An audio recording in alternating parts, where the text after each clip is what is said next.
Hello, I'm Derek Wheatley, and welcome to the 7th episode of the Wheatley podcast. Thanks for listening to the podcast so far and supporting us. It means a lot. We hope you're all safe and remain so through all this, unprecedented territory that we're kind of in. All we can do is kind of look after our own and stay together, reach out to people online, things like that. We don't know what we're doing, really, do we? We just have to listen to the experts, and make sure it's the experts you listen to, and not, your uncle from up the road who has some conspiracy theories, or some dude on Facebook who maybe you went to school with 20 years ago and you haven't seen since, and he's putting up this stuff that's absolute nonsense. Just listen to the doctors and the nurses who are coming out, and the HSE who are coming out and telling you what the crack is, because that's the only way you'll inform yourself of what you need to do. So yeah, I'm on my own today due to the COVID-19. Very disappointed that we had to cancel our next couple of guests. We were due to record one today and then record one on Friday for the following Wednesday. Obviously we couldn't do that out of safety, and just, it'd look ridiculous if we start doing it. We're telling other people, look, we should stay, isolated from each other, and then we're having a podcast which can really wait a few weeks. We hope to have them on as soon as possible. Obviously, we're really excited about the two guests as well, because we're going to offer something completely different than what we've had so far. So, I'll try and get through this one on my own, and we'll see about the next episode then. We have a spruced up podcast corner which I put up online maybe yesterday or the day before. And it was thanks to Ger Lynch again for his 3 alternative film posters, prints of Taxi Driver, 12 Angry Men, and Reservoir Dogs. They're really cool, especially the 12 Angry Men one, because that means a lot, because I'm obsessed with that film. I think it's my favourite film of all time. I mentioned on Calvin's episode about my tooth, and if people didn't hear, I was very nervous about a tooth appointment that I had coming up. I kind of had an idea that this was going to be the same as what happened to the opposite tooth on the lower side. And basically what happened with that one, it came out, and I had a terrible ordeal with it. It was like 4 times in and out of the surgery, and with anesthetic, back in, back out. And to be honest, it was the first time I was put off dentistry. I had so much nerves and anxiety about going in this time. I had a new dentist, and in the same office, it was just a different dentist, and she was incredible. She was so calming. I put down on the form that I had anxiety disorder, and I had a really tough time the last time I went in there. And she just kind of was very aware of how to deal with that stuff, and that's pretty amazing when you go to a place like that, because all you're thinking of is the worst case scenario, and she's saying, listen, forget about the last time. This is a separate, it's going to be fine. We'll put some anesthetic in there. Of course, I came out and said, because I had this plan in my mind, I'm going out. I don't. You can give me a general anesthetic, and she was like, you can't really do that. Lithium is not a great mixture. You won't feel in any control. It'll affect you more than would affect someone who's not taking medication. So straight away, I was obviously disappointed, but like I said about experts, you just listen to them. She injected. She tried to pull it out with the pliers. I'm sure it's got a more technical name than pliers. She tried to pull it out. I felt a real sensitivity when she put it out against the side of the tooth. She injected again. She said, "Don't worry, it's fine." She went back in this time. She said there was a lot of pressure, and there was a lot of pressure on my jaw. I did still feel a little bit of sensitivity, but it wasn't sore. It was just uncomfortable. So she got it out. I was very, very relieved. She said, listen, you're prone to dry sockets. Now, I didn't know what dry sockets was. Like, the last time I went, I had the tooth pulled, and I had to go back 3 days later because it wasn't closing over because the blood clot disappeared. So what happened was you can actually see through. If you look into your mouth, you can see through the gap where the tooth has come out, and you can see the bone beneath it. I looked that up online, and I made sure I knew what I was to look out for.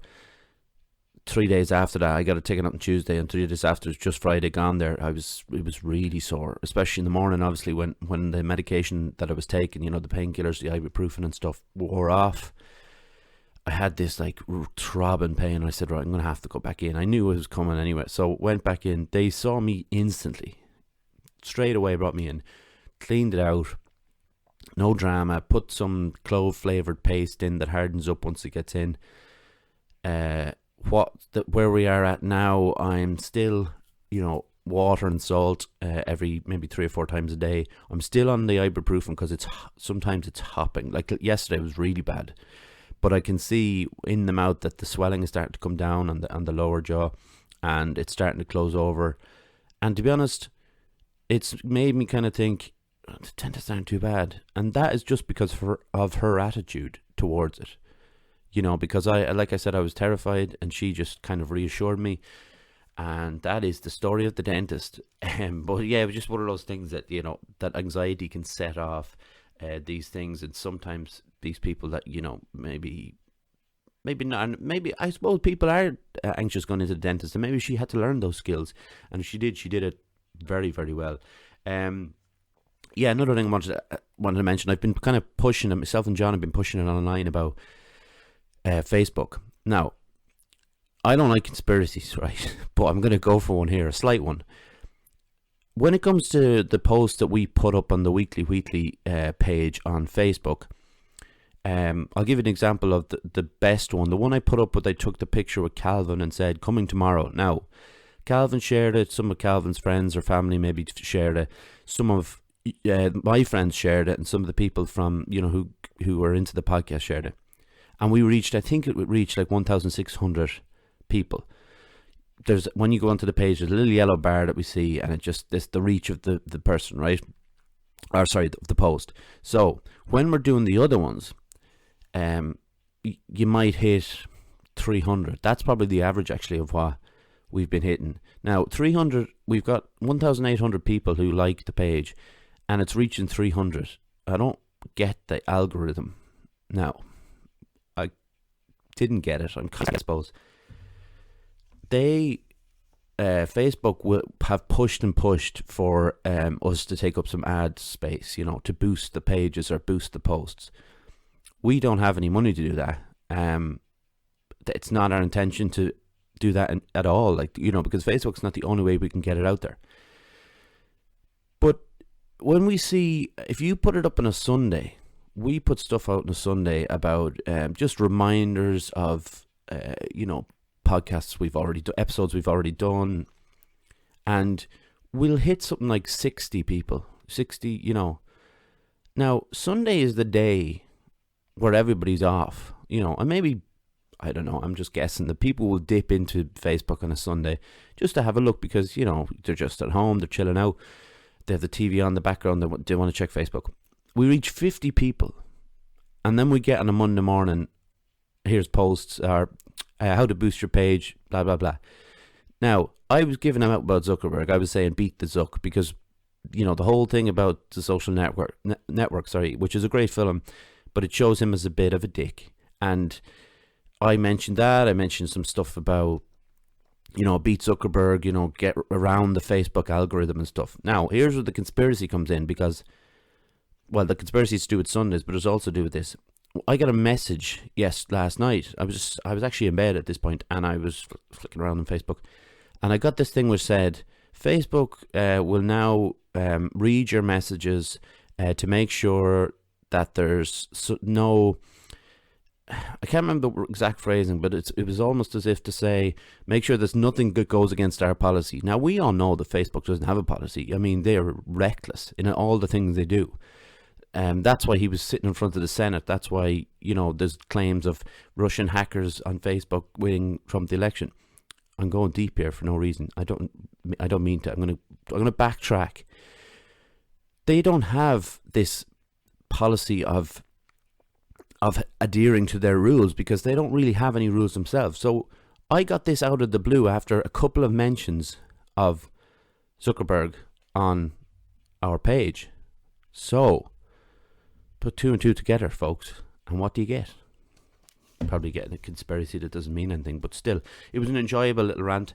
But yeah, if you can share all the posts that we put up, just share them and we'll beat Zuckerberg, or maybe not beat Zuckerberg, because why would he care about this podcast? But it's an interesting little thing to kind of put out there. But it's so important that you share our posts if you can and if you want to, because that's how we get to different ears, you know.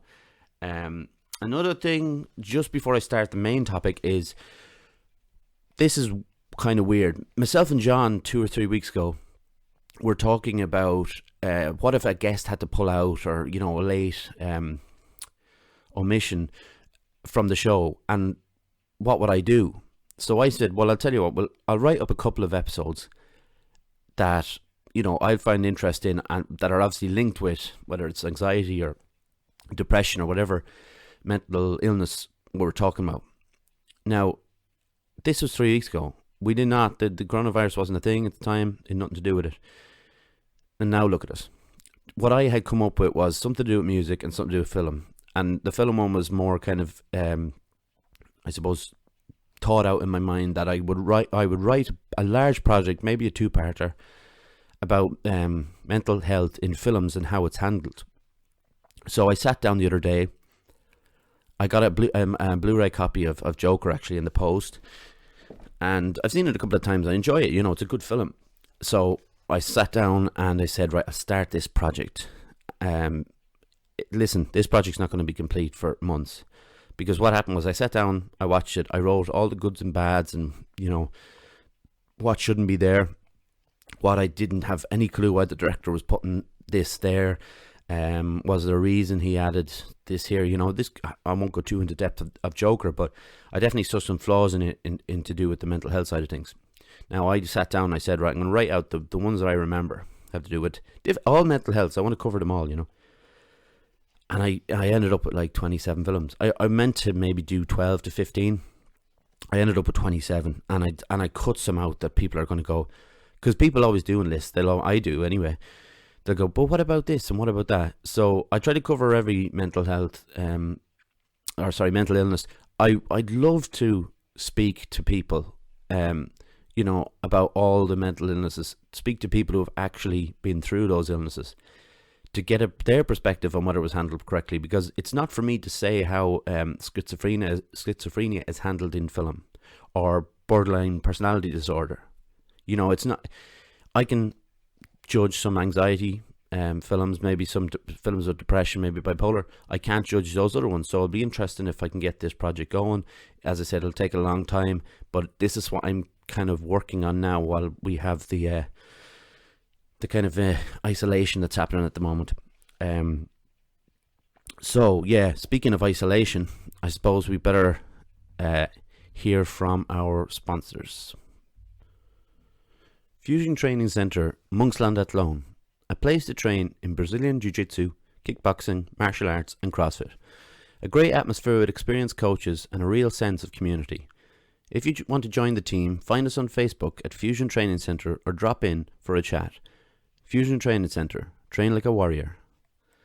Now I almost messed that up. That would have been the first time, because I'm waiting for the first time that I'm going to mess that up. Right, well, speaking of Fusion, obviously at the moment it's closed like everywhere else. It had no choice. You know, Martin's doing his best to kind of put out videos for CrossFitters, for workouts of the day, and even last night he put up a live jiu-jitsu tutorial, which was very interesting, because it's interesting to watch two people do it, tell you, but then you're not able to drill on other people.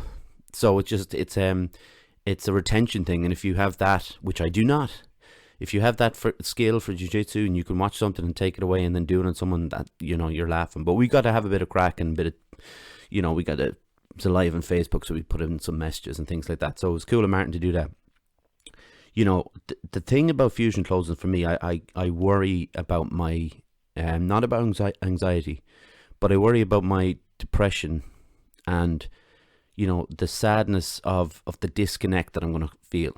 Because, like I talk about with Fusion, I've talked about it before on here, there's a huge, obviously a huge part of it is a training side of it and learning a new skill. You're always learning. in jiu-jitsu in particular, you're always learning. But, you know, you're learning skills in CrossFit, you know, lifting skills and techniques and things like that. What I worry more about is the side of the community being taken away from me. So we're all in this boat, you know. Some of us are different. We have a family, we have kids. I'm here with my housemate Anne and her two dogs and a cockatiel that would wreck your head. No, I'm not joking. Wreck it. But that's besides the point. This is going to have an impact on my, you know, depressive side of depression side of things. I know when a low is coming on, and I know when a high is coming on. I know particularly when the high is coming on. They are not prompted by stuff. I don't think anyway. The lows are, and for me to kind of be taken out of the group that I've been in and I've become part of, and I feel like joy in, you know, and I feel like a sense of place, because in groups like that, in kind of clans, it's a kind of a clan mentality where everybody has a place in it, and largely, well, I would say all of the people in that group in training have a place, and they're all good places. It's just that they're all different. So I guess, well, I can't judge of what my place is in it, but I know that I'm very comfortable in that place, and I have my mates in there. I have my rolling companions in there. I have lads that I, you know, may not have had a full scale chat with before, but I've definitely, you know, said hello to, maybe rolled with, and there's always a bond with those people that you've rolled with. I think that's a huge thing. So all of a sudden you're taken out of that environment, and you know, I miss it. I already miss it. And Mondays yesterday, sorry, I'm recording this on Tuesday morning, so it's St. Patrick's Day, so, you know, happy St. Patrick's Day. But like yesterday, I would normally be in there for the day. You know, I'd start training at 10 o'clock, and I do a couple of sessions, then I do kids classes, one more session, I'd go home. Like yesterday, I didn't do any of that. I went for a run, which was great, but it's you're on your own again. I love running. I've talked about it. I love it. I love the sense, and I love the feeling it gives me. I love that clear-headedness it gives me. But it's not the same thing. And like, I'm gonna miss John and Martin and Josh and, you know, Jake. Everybody in there. I could name everybody. I could name Calvin, who's been on. I'm not gonna run through every single person, but they all know. Martin Costello.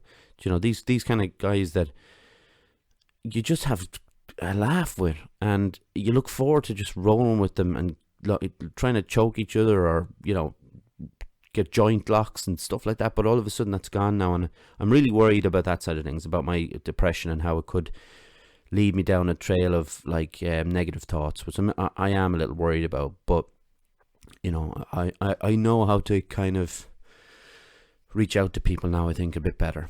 And I think I'm a bit more confident in that, because people know my story, you know, so it's not like a secret, and it's not something that I'm really worried about. You know, I feel at the moment I'm trying to look at my notes here, because I scribbled down everything. I made notes for the notes, okay, and it was just a page of just a mess. I might post a picture later on. It was just a page of mess. So then I said, right, I'll smooth this out and I'll make it look cool, you know, and really easy to read. And it's not. It's probably worse than the initial notes. So currently, I suppose, like I said, I'm more sad about this than anxious. But I was sitting at home, and I read someone talking about this yesterday. But I was sitting home on, today is Monday, Tuesday, Saturday. Yeah, Saturday. And I was and you know, there was doctors on TV and the news, and I noted a couple of things they said. And I'm sitting there and I'm thinking, I think I have a bit of a chest thing coming on. And immediately I said, yeah, I think I might have a bit of a headache just off the back of my head. Now, these weren't physical symptoms at all, but, you know, I say now I knew. I didn't know. I was thinking, this is what I have. It could be just a cold, whatever. It was nothing to do with that. It was anxiety, because what anxiety can do, anxiety pops up when you obviously least want it to happen, okay? Anxiety can manifest physical feelings in you and trick your brain into thinking, well, this is what's wrong, be anxious, setting off alarm bells. I was sitting there, and then I'm going, oh, maybe it's not, it's my anxiety. And then I was like, or is it my anxiety? No, maybe I do actually have a thing in my chest. And it's just a circle, like, cyclical. You're just going around and around from panic, anxiety, physical symptoms, anxiety, panic. It's just a circle. And I had to kind of break out of it, and I stood up, and I went for a little walk around the house, and I had a drink of water or whatever, a cup of tea, and they went. But here's the thing. A few hours later, myself and Anne are sitting down watching television, and the news comes on, and they start talking about it again, and there I go again. My chest starts getting a bit, and my head starts getting a bit. And it's not that, like, and it's happened to me several times since then. And it's up to me now to realise, or to be cautious of, if something is wrong, then it's wrong, and you have to accept that and be very, very wary of it. But also, if the panic anxiety is setting in, do something for your mind that will get you out of that place, out of that rut. Do your yoga or whatever you do. And where yoga came out, but do whatever you do to distract yourself from that anxiety, because panic, like, will prompt your mind to create symptoms. It goes without saying, Oh, this was interesting, actually, right? So I was on Twitter the other day. I said that like the rest of it wasn't interesting, and I finally found something interesting. But Jon Ronson, I don't know if you know him. He's a writer. He's written about he wrote The Men of Stare Gold, So You've Been Publicly Shamed, The Psychopath Test. He's a great writer, but he suffers from anxiety himself, and he talks about it a lot. So he put up on Twitter. I'm gonna read this so I get it right, okay? That he's weirdly calm, okay, about this situation, and his theory is that people with anxiety rehearse catastrophic. What's that?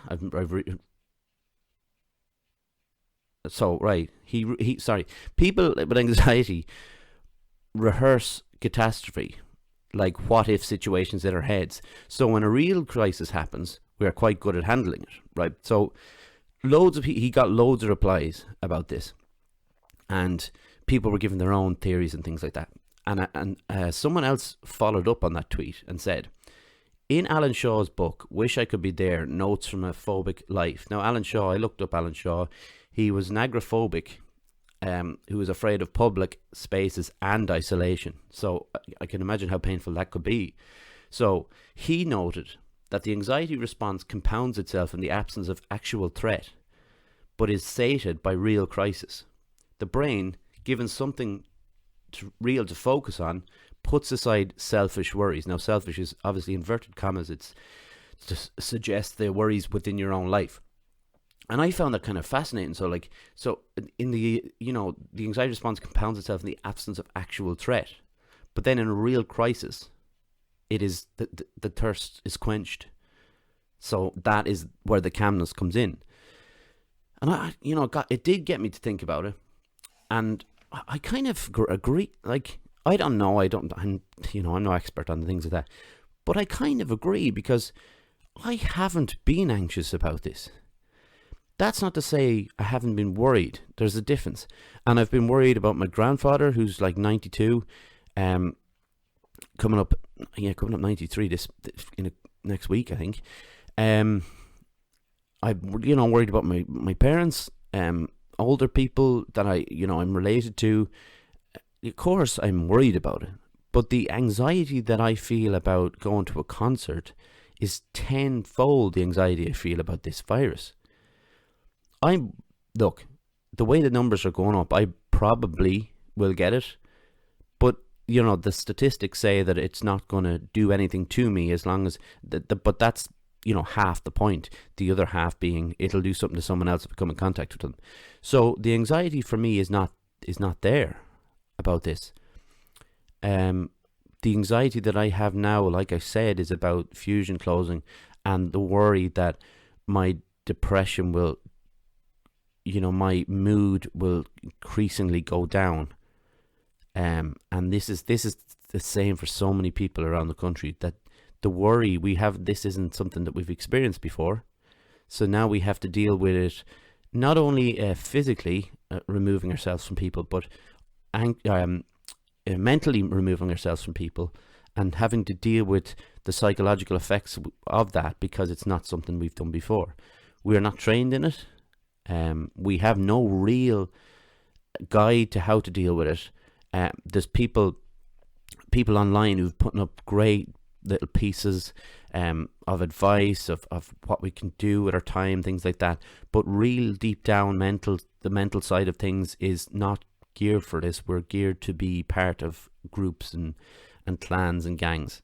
So now we've got to deal with this in kind of times that are just so worrying because of what we see is on the outside of our houses, the fear of, just like, for instance, I went shopping on Saturday and I came out of the shopping out of the supermarket, and all I thought was, like, whose hands were on that trolley before mine?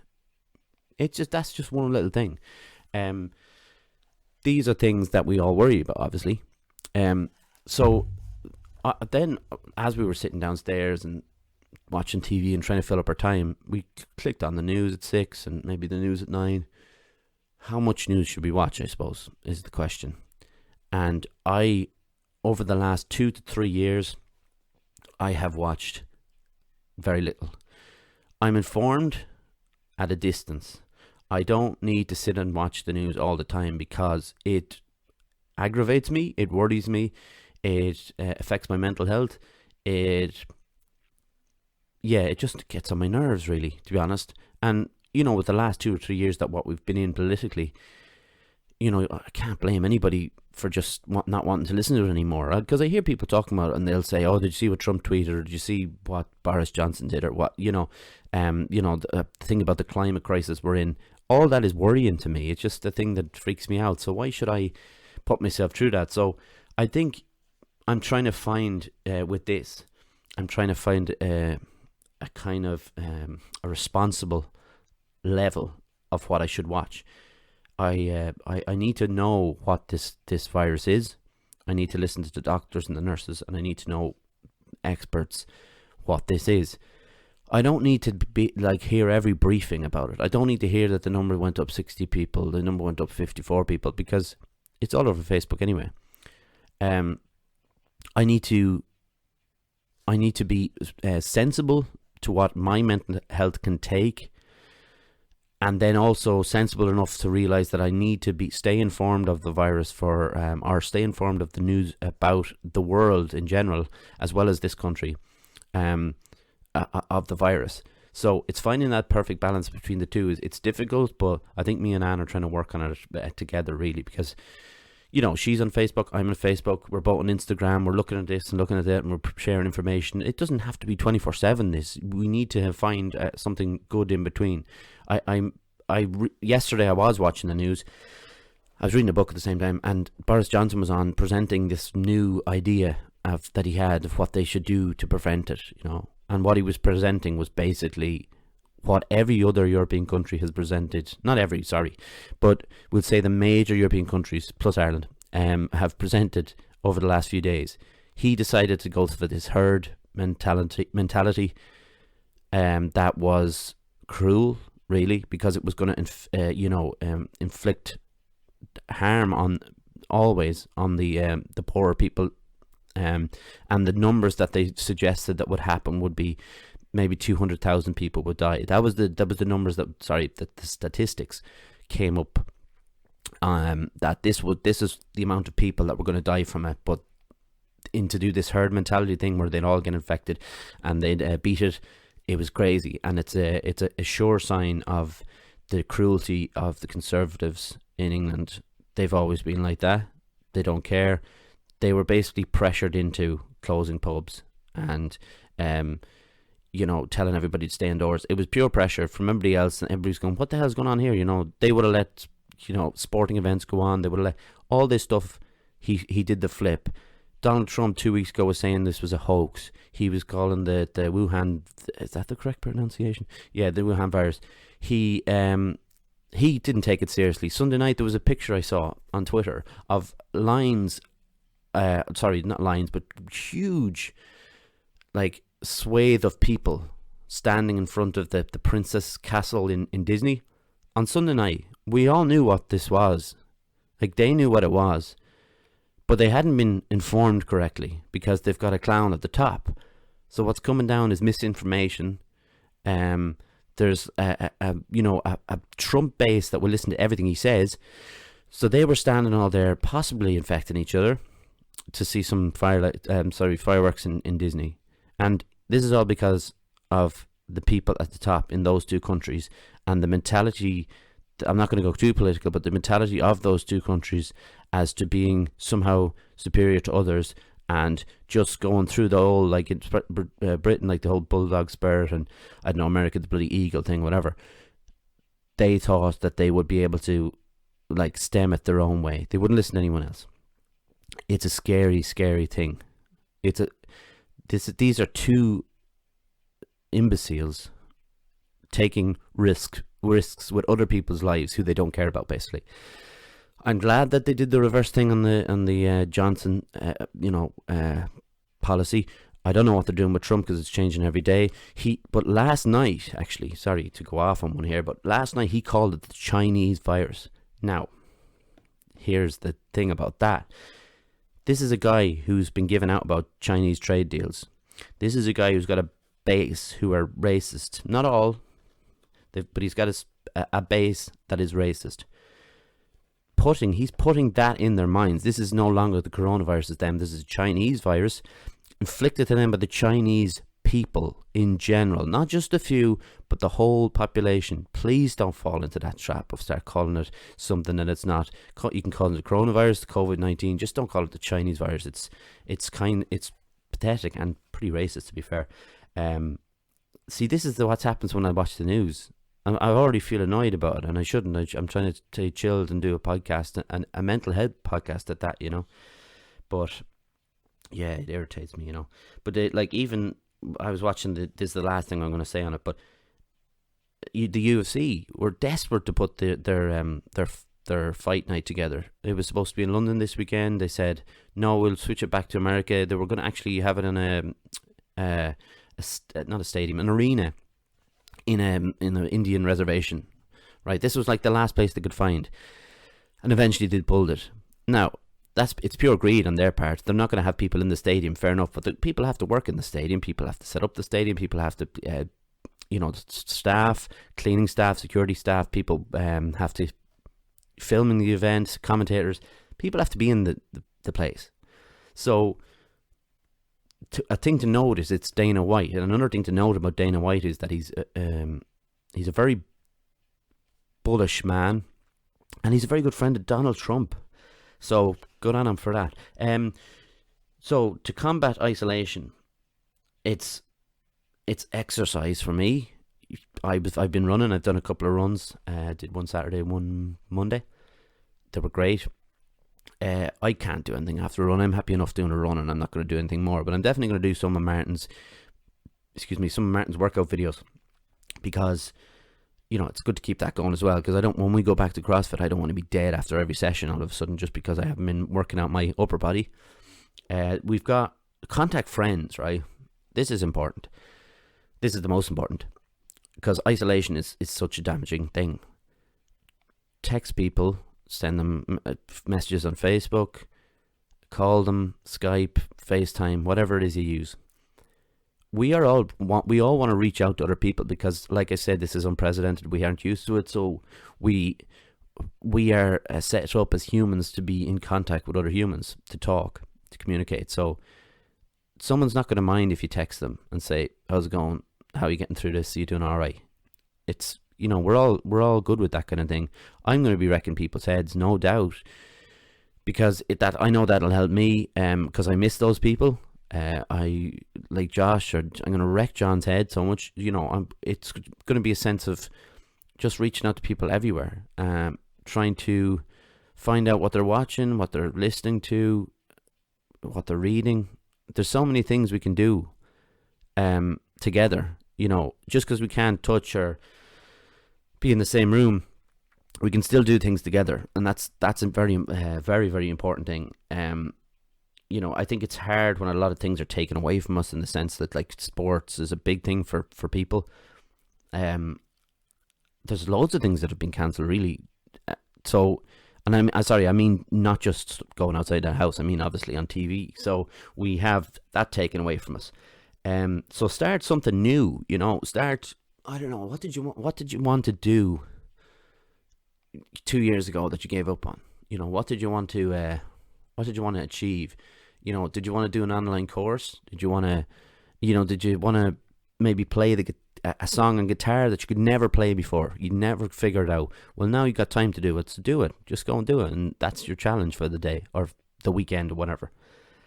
Like reignite a past passion with those kind of things. I know, like I was writing for I suppose I wrote for about 4 years, kind of on and off, and that was kind of taken away from me. I think writer's block kicked in. I think a medication I went on was it did some damage, I think, to my creative side of things. So when I did come off it, I thought maybe I'll get back into it, but I haven't.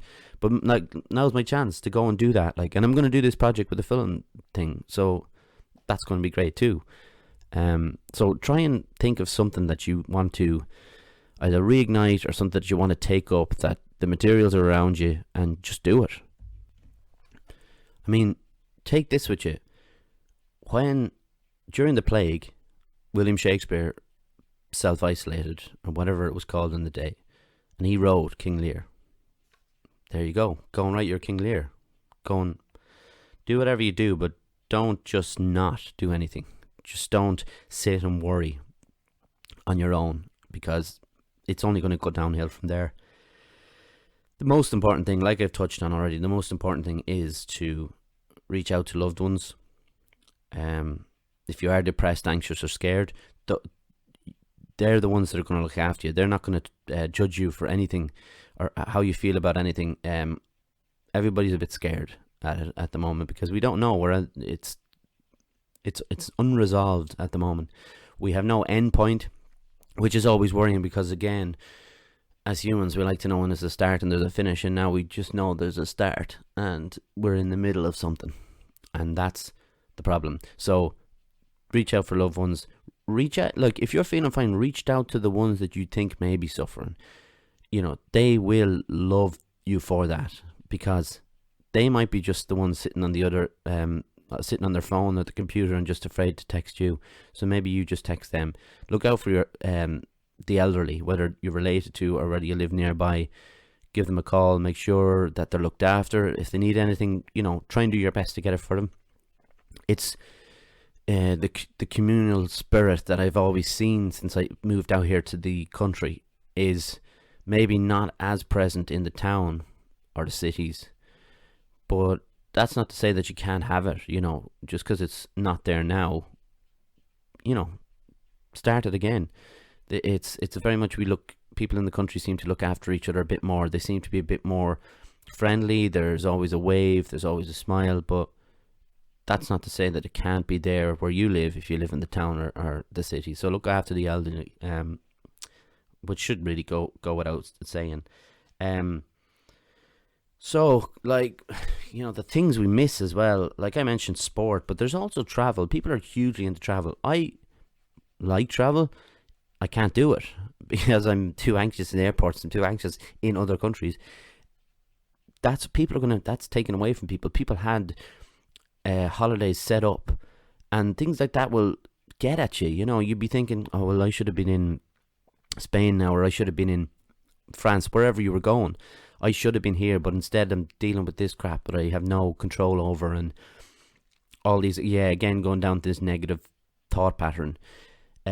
People miss, even going for a pint. We always talk about this, the isolation of elderly people out in the country who, drink and driving's taken away. They can't go for a pint. They miss the communal spirit, and now we're seeing it all over the place. And that communal spirit, your little pockets of friends, is taken away. So set up things online. We've so much stuff we can do online. Technology. I'll try and say the word correctly. Where you can set up like Facebook, like groups, video chats and stuff like that, where you can all have a drink and just have a bit of crack. These are all achievable things. Get your drink in,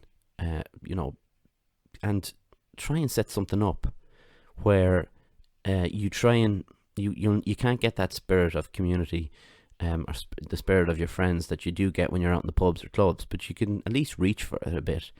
You're not alone. You're not, group chats, things like that. They're all great fun and great ways of keeping in touch with people. I'm just, putting things out there. I don't have a clue really what I'm doing either, but as long as I have a mic and, maybe some thoughts in my head, I might as well get them out there. I remember listening to Blind Boy before. I really like Blind Boy's podcast. And I remember him talking about doing things guilt-free. And he listed things like, Facebook, or sorry, YouTube. Go on YouTube for, hours on end, or spending hours gaming. Things like binging box sets. Indulge yourself in whatever it is you love.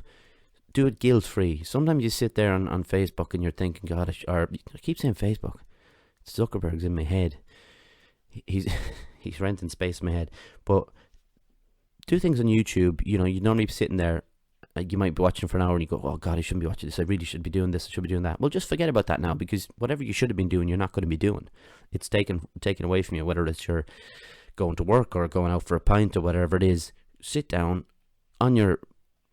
get the YouTube, get on your games console and just enjoy it.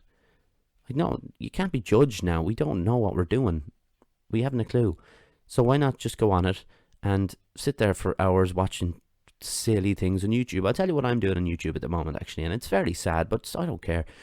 I've been watching old, 25-minute videos of Arsenal matches from when they were good.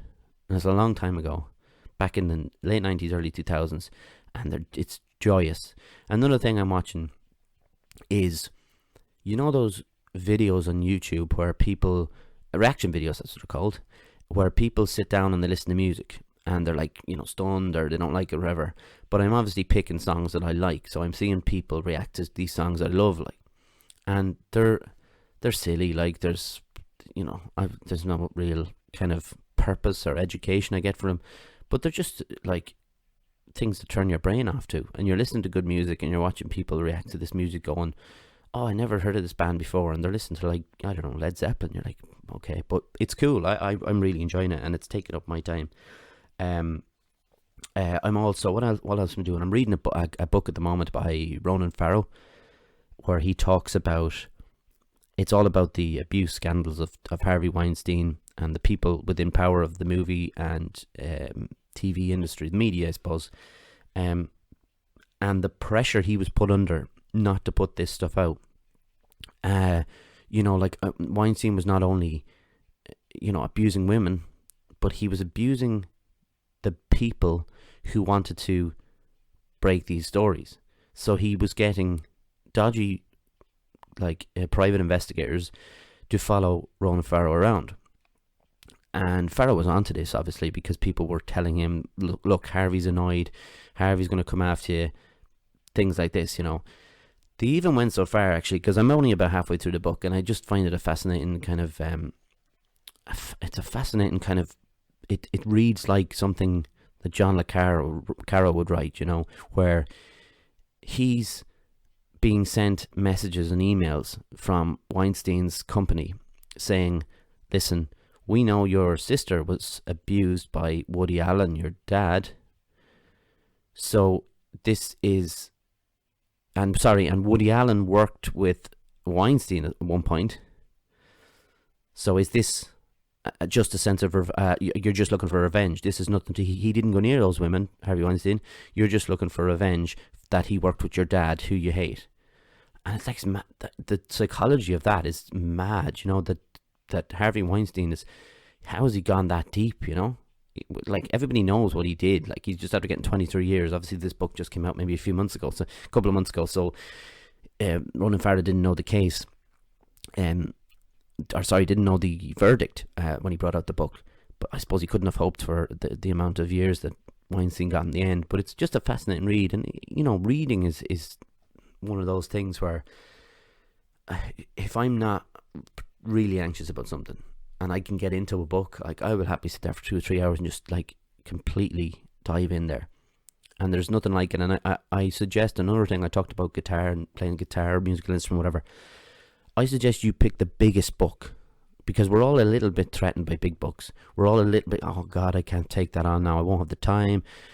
Sometimes I make the excuse of, I have like a stack of books waiting to be read, and I'll pick the smallest one because I'm like, well, I'm going to Dublin in a week and I don't want to start a big book because then I'll have to carry it in my bag, etc., etc., and it's just an excuse not to do it. So pick that big book, like, you know, War and Peace. When do you read War and Peace? When do you read Infinite Jest, or I'm trying to think of the big books. Moby Dick. Actually, read Moby Dick. I read that once, and the thing about Moby Dick is, it's a really great story, obviously, and you're reading, and then all of a sudden there's this like a chapter, pages and pages, about the anatomy of a whale, and it is dull. So I was kind of going, oh my God, I've messed up here. This was a few years ago I read this. I was trying to be one of those people, you know, that was like, I read that. Yeah, I read that. But I got in, and I got in a few of them, of those big reads in, and at this kind of towards the end of kind of that pretentious little journey, I thought to myself, I'll just go back to the, you know, just read some light stuff for a change. So, not saying the Ronan Farrow's book is light, but sometimes you do need to move away from it. But it's an ideal time to take that challenge of reading a book that you maybe haven't read. You know, another thing, do you know, I didn't mention it at all, and, you know, I'm surrounded by movie stuff, is watch films. Like, I read an article yesterday about, I think it was in The Guardian, about the spike in numbers of people watching Contagion and Outbreak. Don't watch those. Do not watch them. I mean, that's scaring the shit out of yourself. I nearly cursed there. That's scaring the life out of yourself. You're just making yourself more anxious. Don't watch. They're not actually good films either, by the way. Contagion is terrible. Outbreak, I don't remember. It's probably really dated now, but I obviously saw it years and years ago. Don't watch those kind of films. Watch West Side Story. Do you know? I don't know where I pulled that out of. But watch, you know, you can watch the more difficult films, obviously. And again, it goes without saying that you can watch those long films that you've been putting off, like There Will Be Blood or something, where you're... or West Side Story, obviously, that's another one. That's maybe that way it was in my head, because it's a particularly long film. I was going to say Sound of Music, but don't watch that. It's not good, and I don't want to hear any abuse coming back at me for that, saying it's an excellent film. It's not an excellent film. It's got singing. What's it got? Yeah, singing nuns, hasn't it? And like Nazis. That's a weird combination. Watch great stuff, but try and keep it a little bit lighter than something about a pandemic, because that's not ideal. Or don't watch stuff about isolation either. Don't watch stuff about guys locked up in rooms or something. It's probably not the best time to do that. Pick these, like, you know, the way we have all the I have these films that I wanted to watch, and again, it was like my journey with the books. I had these films like West Side Story, and films that I always thought, I don't think I'd like that. I don't think I'll watch, you know, maybe I'll watch something else, something a bit more fun, or not even more fun, but maybe something more deep, or something that maybe I'll take some life lessons away from. And then I watched West Side Story. I keep mentioning it, but I watched it, and it was great. I loved it. So go to those films where you're like, go back to the 50s and 60s, and like Calvin was suggesting the other day about 70s films, there's some amazing stuff there. Like, dig into a long film. Don't watch a Bella Tarr film, by the way. I watched a Bella Tarr film there a while back called, I think it was called The Turin Horse, and my God. Now, to say, I'm not going to like poo-poo it, because I know a lot of people, including some magazines recently, who had it in films of this century, the last century, I should say. The last decade, the 2010s to 2019, and they had it in like the top 10 and stuff. It was just people eating potatoes. It was literally people just eating potatoes. It's about 3 hours long. It's dark. No, I think it was all natural lighting. It seemed to be all natural lighting. Black and white film. The wife had it kind of hard outside, and she's like just slaving away, and the husband, I can't even remember what the husband does, but they just eat potatoes. All I remember is steam coming off potatoes and them eating them with their hands, and I was like, my God, Lord. So don't watch Bella Tarr films either. I shouldn't just judge him on one film, though, because obviously he's a very good and renowned filmmaker around the world. Anyway, I've waffled. I'm starting to do this. This is becoming a feature now, where I'm just losing the run of myself at the end about films, and I'm going to stop doing that. Listen, last week, and I made a balls of it last week, right? last week, out of the kind of excitement and the crack that I was having with Calvin here, I forgot to ask him the question that I asked my previous 3 guests, Martin, Josh, and Zita. And the question is, do you have a question for me? So what I did yesterday, I said, right, I'm going to ask Calvin a question to ask me, okay? Now, I'd say if you gave me 500 guesses, I wouldn't have got it. I wouldn't have got near it, actually. And this is an exaggeration. 500 guesses. I could have written them all down, and I would not have got it. Calvin's question to me: what is your favourite power ballad? Can you imagine, like? I laughed my head off because the reason he asked it, because he was sitting at home in his obviously self-isolation, and he was listening to the power ballads on Spotify, whatever. So I kind of thought, what power ballads sprang to mind instantly? And it was to Pow's China in Your Hands, right?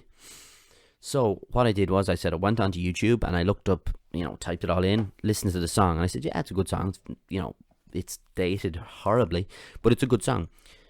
But then I said, no, this can't be. I can't just pick one. I can't just like the first one that pops into my head, because that's not, you can't pick your favorite by doing that. So what I did was, instead, I went online and I looked up power ballads, and then I saw it. Of course, Harry Nilsson's "Without You" is the greatest power ballad of all time. Listen to his version; it's class.